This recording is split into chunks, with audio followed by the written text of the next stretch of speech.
Hey guys, Dexterity here back with another quick Diablo 4 video. I'm going to quickly outline what core stats are and what they do. So the four core stats are Strength, Dexterity, Intelligence, and Willpower. Core stats work slightly differently to that of Diablo 3, where each core stat increase criteria equally for all different classes. Some stats in Diablo 4, however, work differently for each class. So let's quickly break that down. Every time you level up your character, you get 1 point to every core stat. This happens each time you level up all the way up to level 100. I've brought up a table here that outlines each of the core stats and the benefits for each class. This particular table shows you the benefit for all classes when you gain 1 point of that particular stat. So for example, 1 point of willpower will grant you 0.1% healing received and 0.25% overpower damage per point. Strength will grant 1 armor per point.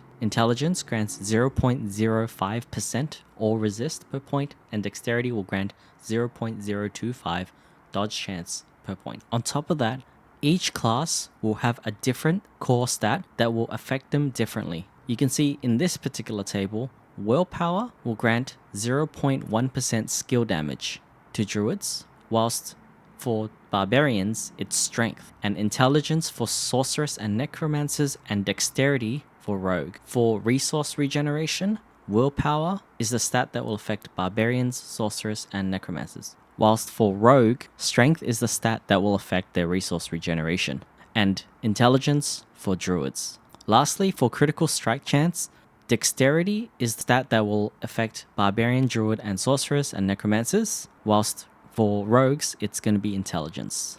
So based on these particular stats, since a lot of people will care about skill damage as they want their character to feel powerful and shred through content, I've actually marked here the primary type of stats that you will expect. So for barbarians, typically you would want strength because that will be the one that will increase your skill damage. You have druids with willpower, rogues with dexterity, sorcerers and necromancers with intelligence. I've also marked here in red the stat that typically you won't care for as often, typically because intelligence and strength are the ones that will be increasing armor and all resist, but you'll be getting a lot of your armor and all resist through your gear. So typically armor and all resist won't be things that you will be building into your build unless it's required in your paragon points. And on that note that these stats will actually play a key role when you are designing your Paragon board builds. If you haven't seen my video on Paragon boards, I'll leave a link in the description below. Don't forget to like, subscribe, and comment on the video. And as always, have an awesome day and bye for now.